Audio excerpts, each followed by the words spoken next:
Dear Kuya Melo, ako nga pala si Maris, 28 years old, isang simpleng dalaga na lumaki sa probinsya ng Quezon. Lumaki akong may pangarap, makapagtrabaho sa Maynila at maiahon sa hirap ang pamilya ko. Hindi ako ganoon kaganda, pero sabi ng iba, maganda raw ang ngiti ko at malambing ako sa tao. Hindi ko akalain na sa pagpunta ko sa Maynila para mangarap, may makikilala akong isang lalaki na babago sa takbo ng buhay ko. Ang pangalan niya, Jaden. Nagsimula ang lahat noong 2019. Bagong lipat ako sa boarding house malapit sa opisina ko sa Makati. Bago pa lang ako sa trabaho, kaya hindi ko kabisado ang lugar. Isang araw, umuulan ng malakas at wala akong payong. Tumakbo ako sa isang waiting shed at doon ko siya nakita. Nakaputing polo siya, nakaitim na slacks, may bitbit na payong, at napakanit niyang tingnan. Umiti siya at nagtanong, "Miss, okay ka lang? Basa ka na o?" Sabi ko, "Okay lang po, sanay na." Sabay tawa ako ng pilit. Pero hindi ko alam kung anong meron sa kanya, pero ang bait ng mata niya. Yung tipong kahit hindi siya magsalita, parang ang gaan na ng loob mo. Ilang beses pa kaming nagkakasabay sa sakayan. Hanggang sa isang araw, inalok niya akong sabay na kami mag-lunch. Sa una, nahihiya ako pero mabait siya kaya pumayag ako. Doon ko nalaman na si Jaden pala ay senior engineer sa isang malaking kumpanya. Malayo sa estado ko bilang isang simpleng admin staff. Pero never niya pinaramdam na mababa ako. Araw-araw, sinasamahan niya ako sa pag-uwi. Hindi kami nagmamadali, minsan maglalakad lang kami sa Ayala, kwentuhan tungkol sa buhay, pangarap, at kung ano-ano pa. Hanggang sa napansin ko na hinahanap-hanap ko na siya. Hindi ko makakalimutan yung gabing yon. December 2019, may Christmas lights sa Ayala Triangle. Habang naglalakad kami, bigla siyang huminto at tumingin sa akin. Sabi niya, "Maris, matagal ko nang gustong sabihin to, gusto kita." Para akong natulala. Hindi ko alam ang sasabihin ko kasi sa totoo lang, gusto ko rin siya. Pero naisip ko, paano kung laruan lang ako? Paano kung ako lang ang naghahangad ng seryoso? Kaya sabi ko, "Jaden, ayokong masaktan." Hinawakan niya ang kamay ko at sinabing, "Hindi kita sasaktan." Naging kami ni Jaden. At masasabi kong yun ang pinakamasayang parte ng buhay ko. Kahit busy siya sa trabaho, lagi siyang may oras para sa akin. Lagi niya akong inaakay tuwing tatawid kami. Lagi niya akong ipapakilala sa mga kaibigan niya ng walang hiya. Pakiramdam ko, ako ang pinakamahalagang babae sa mundo. Sabi niya, "Pag nakaipon ako, bibilhan kita ng bahay." Pangarap namin ang magpatayo ng maliit na bahay sa probinsya, malapit sa bukirin, tahimik lang ang paligid. Pero dumating ang 2020 pandemya. Nawala ako sa trabaho. Siya, work from home, pero mas naging busy. Lalo kaming bihirang magkita. Tapos isang araw, bigla siyang hindi nag-reply. Tumatawag ako, pero hindi sumasagot. Kinabahan ako. Lumipas ang isang linggo bago siya nagparamdam. Sabi niya, kailangan niyang umuwi sa Batangas kasi may emergency sa pamilya. Naiintindihan ko yun. Pero habang tumatagal, napapansin kong nagiging mailap siya. Hindi na siya kasing lambing dati. Noong una, umaasa pa akong babalik siya sa dati. Yung Jaden na laging masaya, laging andyan para sa akin. Pero habang tumatagal, ramdam ko na parang unti-unti siyang lumalayo. Tinatanong ko siya kung may problema ba kami, lagi niyang sinasabi, "Wala, pagod lang ako." Hanggang isang araw, bigla na lang siyang hindi sumagot sa mga tawag ko. Hindi na rin nag-reply. Ilang linggo ang lumipas, wala pa rin. Para akong mababaliw. Umiiyak ako gabi-gabi, hindi ko alam kung saan siya hahanapin. Tapos, isang araw, nagpadala siya ng maikling mensahe. Ang sabi lang niya, "Patawad." Ano ang ibig sabihin nun? Bakit siya humihingi ng tawad kung wala naman kaming pinagtalunan? Para akong iniwan sa ere. Hindi ako kumain ng maayos, pumayat ako ng sobra. Nawalan ako ng trabaho dahil wala na akong gana. Umuwi ako sa probinsya, sa piling ng magulang ko, kasi baka sakaling gumaan ang pakiramdam ko. Pero kahit anong pilit kong kalimutan, siya pa rin ang laman ng puso ko. Lumipas ang 2 taon. 2 taon na wala akong balita kay Jaden. Sinubukan kong mag-move on, may nanligaw, pero hindi ko magawang magmahal ulit. Hanggang isang araw, bigla na lang may kumatok sa bahay namin. Pagbukas ko ng pinto, halos malaglag ako sa pagkagulat. Si Jaden. Pero hindi na siya yung Jaden na kilala ko noon. Payat siya, maputla, at naka-wheelchair. Mariz, mahina niyang sabi. Parang nanigas ang katawan ko. Hindi ko alam kung iyak ba ako o yayakapin siya. Jaden, anong nangyari sa'yo? Doon, bumuhos ang lahat ng paliwanag. Noong 2020 pala, nagkaroon siya ng sakit sa bato. Kinailangan niyang magdialysis. Ayaw niyang ipakita sa akin na naghihirap siya. Ang sabi niya, ayokong makita mo akong ganito. Gusto kong maalala mo ako na malakas, na kaya kang ipaglaban. Pero sa 2 taon na yon, pinaglaban niya ang buhay niya at ngayong kaya na niyang lumabas, bumalik siya sa akin. Halos mapaiyak ako agad pero pinigilan ko. Ayokong iparamdam sa kanya na naawa ako. Ang gusto ko lang maramdaman niya ay mahal ko pa rin siya. Halika, pumasok ka muna, inalalayan ko siya papasok sa sala. Jaden, bakit hindi ka man lang nagparamdam? Bakit mo ako iniwan ng ganon? Mariz, patawad. Hindi ko ginusto. Sinubukan kong lumaban mag-isa kasi ayokong makita mo akong mahina. Mahina? Jaden, 2 taon kitang hinanap. 2 taon akong umiiyak gabi-gabi, nagtatanong kung saan ka na, kung mahal mo pa ba ako. Mahal kita, Mariz. Mahal na mahal. Kaya nga ako lumayo. Kasi takot akong maging pabigat sa'yo. Takot akong makita mo akong ganito. Hinawakan ko ang kamay niya habang umiiyak. Jaden, kahit ano ka pa, kahit anong mangyari, pipiliin at pipiliin pa rin kita. Sana sinabi mo, sana hindi mo ako iniwan. Doon ko napagtanto, hindi mahalaga kung anong itsura niya, kung gaano siya kahina. Ang mahalaga, mahal ko siya at mahal niya ako. Kinamusta ko siya. Doon niya ikinuwento na nagkasakit siya sa bato. Dialysis halos linggo-linggo. Nawalan siya ng trabaho. Naubos ang ipon niya. At hindi niya magawang ipakita sa akin na naghihirap siya kasi gusto niyang maalala ko siya na malakas. Mariz, salamat kasi kahit ganito ako, nandito ka pa rin. Ngumiti habang hawak ang kamay niya. Sabi ko naman sa'yo noon, di ba? Hindi kita iiwan. Hindi kita pababayaan. Alam mo ba, gabi-gabi iniisip ko, paano kung nakahanap ka na ng iba? Paano kung wala na akong babalikan? Walang makakapantay sa'yo, Jaden. Kasi ikaw ang pangarap ko. At ngayon, kahit hindi perpekto, mas pipiliin kong makasama ka kaysa mag-isa akong mayaman sa lahat ng bagay pero wala ka. Nang makita ni nanay si Jaden. Anak, siya ba si Jaden? Siya ba yung sinasabi mong lalaki na mahal mo? Opo, Nay. Siya po si Jaden. At kahit ano pong sabihin ng iba, siya po ang pipiliin ko. Magandang gabi po, Nay, pasensya na po kung ganito ang sitwasyon ko. Naku, iho, hindi importante yan. Ang mahalaga, mahal mo ang anak ko at kaya mong ipaglaban yan. Basta wag mo siyang sasaktan, ha? Hindi po, Nay. Hindi ko po siya sasaktan kahit kailan. Simula noon, ako na ang nag-alaga sa kanya. Tinanggap ng pamilya ko si Jaden. Kahit mahirap, kahit kailangan kong maghanap ng sideline para masuportahan siya sa gamutan, hindi ako sumuko. Kasi para sa akin, ang pag-ibig hindi sinusukat sa ganda ng buhay, sinusukat ito sa tibay ng loob at sa katapatan. Hanggang ngayon, lumalaban pa rin kami. Hindi ko alam kung anong mangyayari bukas. Pero ang alam ko, mahal ko siya. At yun lang ang mahalaga. Akala ko noon, kapag mahal mo ang isang tao, laging masaya. Pero natutunan ko, kasama ng pagmamahal ang sakit, hirap at sakripisyo. Pagkatapos nung gabing bumalik siya sa buhay ko, hindi na ako nagdalawang isip. Tinanggap ko siya kahit ano pa ang kalagayan niya. Pero hindi ko rin maitatanggi minsan, napapagod ako.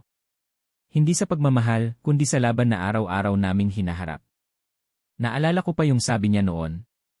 Alam mo, Mariz, balang araw, magkakaroon din tayo ng ganito, magandang ilaw sa bahay natin. Hindi man kasing dami nito, basta maliwanag kasi ikaw yung ilaw ko. Corny mo talaga, Jaden. Pero gusto ko yan. Kasi ako rin, pangarap ko lang, yung makasama ka kahit saan. Kahit maliit lang na bahay, basta ikaw yung kasama ko. Jaden, kumusta pakiramdam mo? Medyo pagod pero okay lang. Lalo na pag nandito ka. Alam mo ba, minsan naiisip ko, paano kung hindi ka bumalik noon? Baka hanggang ngayon naghihintay pa rin ako. Hindi ko kayang hindi bumalik, Mariz. Kahit mahirap, kahit halos mawalan ako ng pag-asa, ikaw yung dahilan kung bakit lumaban ako. Hinawakan ko siya sa kamay. Jaden, mahal na mahal kita. Hindi ba't napakasarap marinig na kahit anong hirap, may isang taong naniniwala sa'yo? Yan ang tunay na pag-ibig, walang sukat, walang kondisyon, walang iwanan. Kung ikaw na nakikinig ngayon ay may minamahal, iparamdam mo na. Huwag mo nang hintayin na dumating yung araw na pagsisihan mo. Makalipas ang ilang linggo. Maris, kung papayag ka, kahit ganito ako, pakakasalan mo ba ako? Napaiyak at natawa ako sabay. Jaden, kahit kailan, kahit saan, kahit anong sitwasyon, yes ang sagot ko. Kasi mahal kita.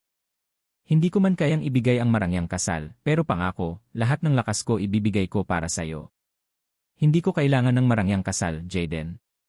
Ang mahalaga, ikaw at ako sa harap ng Diyos. Akala ko pagkatapos ng pag-yes ko sa proposal niya, magiging madali na ang lahat. Pero mali ako. Isang gabi, habang nag-aayos ako ng gamit sa bahay, biglang tumawag ang doktor. Sabi niya, si Jaden, dinala namin sa ER. Nawalan siya ng malay. Para akong binuhusan ng malamig na tubig. Hindi ko alam kung paano ako nakarating sa ospital. Basta ang naaalala ko lang, humihingal ako sa pagtakbo habang hawak ang cellphone ko, paulit-ulit kong sinasabi, huwag kang mawawala, Jaden, hindi pa pwede. Sabi ng doktor. Ma'am, mahina ang kidney function niya. Kailangan niyang madialysis agad. Kung hindi baka hindi na siya magising. Nanginginig ang kamay ni ako habang lumalapit sa kama ni Jaden. Jaden, pakinggan mo ako. Huwag mo akong iwan, please, humahagulhol na ako sa kakaiyak ng gabing yon. Hindi ako pumayag magpakasal sa'yo para lang mawala ka bago tayo ikasal. Lumaban ka, Jaden. Lumaban ka para sa akin. Sabi ng doktor. Kailangan na nating simulan ang procedure. Isipin mo na lang ang sakit na nararamdaman ni Maris sa mga oras na yon. Yung takot na baka mawala yung taong pinakamamahal niya. Pero minsan, sa gitna ng takot doon natin nasusukat kung gaano katatag ang pag-ibig. Sabi ng doktor. Ma'am, stable na po siya. Makaka-recover siya basta ituloy natin ang gamutan. Napaluhod ako sa tabi ng kama at humawak sa kamay ni Jaden. Salamat, Lord. Jaden, narinig mo? Laban pa tayo. Hindi pa tapos ang kwento natin. Maris, hindi ako susuko kasi pinangako ko na hindi kita sasaktan. Humahalo ang luha at ngiti ko habang pinupunasan ang mukha niya. Akala ko noon hanggang pangarap na lang yung kasal namin ni Jaden, pero ngayon, natupad na. Opo, matapos ang lahat ng hirap, luha, at takot na mawala siya, natuloy din kami sa simbahan. Hindi ito enggrande, hindi ito marangya, pero para sa amin ni Jaden ito ang pinakamagandang araw ng buhay namin. Ito na ang araw na pinangarap namin ni Jaden. Simple lang, pero puno ng pagmamahal. Ang ganda mo, Maris. Nakatingin ako sa kanya, umiiyak. Salamat, Jaden, hindi ko akalaing aabot tayo dito. Sabi ng pari. Ngayon, Jaden, ikaw ba ay nangangakong mamahalin si Maris sa hirap at ginhawa, sa sakit at kalusugan, hanggang kamatayan? Opo, Father. Pangako ko yan. At ikaw, Maris? Opo, Father, kahit anong mangyari, si Jaden lang ang pipiliin ko. You may now kiss the bride. Palakpakan, halakhakan, sabay wedding bells habang sumisigaw ang mga tao, mabuhay ang bagong kasal. Grabe, ramdam ko hanggang dito ang saya ng puso ni Maris at Jaden. Alam mo, hindi lahat ng kwento na uwi sa kasalan. Pero sila, sa kabila ng lahat ng pagsubok, naabot nila ito. Kung hindi yan inspirasyon, ewan ko na lang. Kaibigan ni Maris. Uy, Maris, kinikilig ako sa inyo ni Jaden. Kahit anong pinagdaanan nyo, heto kayo, masaya at nagmamahalan.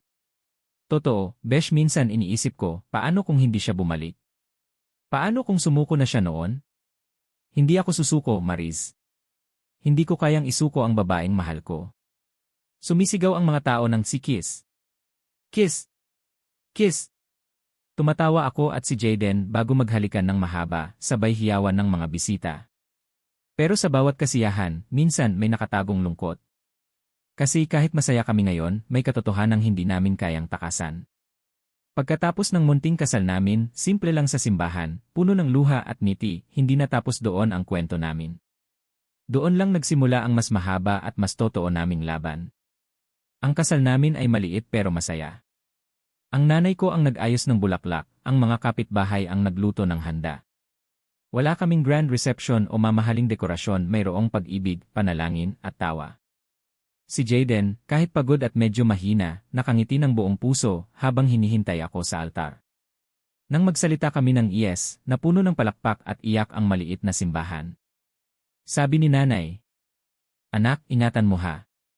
Dito na kayo, hindi na pabalik-balik." "Opo po, nay. Pangako po, alagaan ko si Maris buong buhay ko." Habang hawak ko ang kamay ni Jaden, "Walang ibang hiling kundi makasama ka. Salamat sa inyo lahat." May hiling mula sa isang matandang tita, "Sana magkaanak kayo agad." Sabay halakhakan at pagtawa. Tahimik na kwarto, mahina ang ilaw, tunog ng hininga at malumanay na hagikhi. "Maris, alam kong maraming pagbabago ang darating. Pero pinapangako ko, kahit wala kami ng hiyas o kotseng mamahalin, bibigyan kita ng buong buhay ko." Napatingin ako sa kanya. "Jaden, hindi kami perpekto. Pero seryoso ako. Kasama mo ako sa lahat." Nag-umpisa ang totoong gawain pag-uwi namin. Si Jaden ay may regular na dialysis schedule. Ako naman, naghanap ng pwedeng sideline, nagbebenta ng kakanin sa tapat ng barangay, tumatanggap ng gawaing bahay sa kapitbahay, at kung minsan nag-o-online selling ng mga handmade. Hindi madali pero hindi kami nagreklamo. Ang pamilya namin at pati mga kapitbahay, tumutulong. Minsan kapag wala kaming pamasahe pauwi sa ospital, may kapitbahay na nagtutulak ng jeep para sa amin o nagbibigay ng pagkain. May mga araw na ang pagod ko ay umaabot hanggang gabi, pero may ngiti sa mukha ko dahil alam kong may kasama akong lalaban. Ilang linggo makalipas nagpa-check up kami. "Sir Jaden, kailangan po nating obserbahan ang blood pressure nyo. Medyo bumaba ang hemoglobin nyo." "Okay lang po, wag muna po kayong mag-alala sa asawa ko Humahawak ako sa kamay niya, umiiyak. "Hayden, nandito lang ako. Huwag kang mawawala ha." Dumating ang gabi na muntik na siyang mawala. Nagpanik kami, tumakbo ang buong pamilya sa ospital, at ang doktor ay nagsabi na kailangan ng emergency transfusion. Isang galing sa simpleng donor, kapitbahay namin, si Mang Dodong, ang nag-donate. Sabi niya, "Ikaw ang anak ng barangay kung kailanman, ikaw din ang iaalaga namin." Doon ko muling naramdaman kung gaano kalakas ang komunidad. Narealize ko na hindi lang kami laban, lahat kami dito ay magbubuklod. Pagkatapos ng pagsubok na yon, unti-unting bumuti ang lagay ni Jaden. Nagkaroon siya ng pagkakataong magkaroon ng operasyon na makakatulong sa kanyang kidney condition, hindi madali, pero dahil sa tulong ng pamilya, kapatid ni Jaden na nag-utang para sa ospital, at pagtitipid namin, nagawa namin ito. Hindi agad perfect, pero may pag-asa na. Nagsimula rin kaming mag-ipon, paunti-unti, para sa maliit naming bahay sa probinsya. Nagbenta ako ng mga putahe at kakanin tuwing Sabado sa palengke. Minsan si Jaden naman, kahit hindi siya ganon kalakas, gumagawa ng maliit na crafts para may extra. "Maris, tingnan mo itong sketch. Hindi man maganda, pero plano ko unahin natin ang kwarto, tapos kusina. Mukhang pwede na. Basta may rice cooker ako, masaya na ako. Promise, pag natapos, dadalhin kita sa ilalim ng puno sa likod, doon tayo maglalakad mag-isa." "Okay. Promise din, hindi na kita papabayaan." Ilang taon ang lumipas. Hindi naging madali ang daan namin, pero unti-unti, natatupad ang mga pangarap namin. Nakapagtayo kami ng maliit na bahay, hindi marangya, pero puno ng alaala at pagmamahal. May halaman sa bakuran, at isang maliit na taniman ng gulay na inaalagaan ni Jaden kapag may lakas siya. Nagkaroon kami ng munting selebrasyon kung saan ang kapitbahay at pamilya ang nag-ayos. Ang anak? Hindi pa, pero may panibagong pag-asa sa puso namin araw-araw. Ang pinakamahalaga, umaga ulit sa amin na puno ng tawanan at tawag ng mga ibon. Sa mga nakikinig, alam kong marami rin kayong pinagdadaanan. Wala akong ibang hiling kundi ipaalala na ang pag-ibig, hindi ito nagtatapos sa kasal o sa isang yes. Ito ay pagpiling mag-alaga, pag-asa sa gitna ng dilim, at pagtanggap sa kahinaan ng isa't isa. Kung ako ang tatanungin nyo, mas pipiliin ko pa rin si Jaden. Hindi dahil madali, kundi dahil siya ang tahanan ko. Hanggang dito na lang Kuya Melo. Nagmamahal. Maris.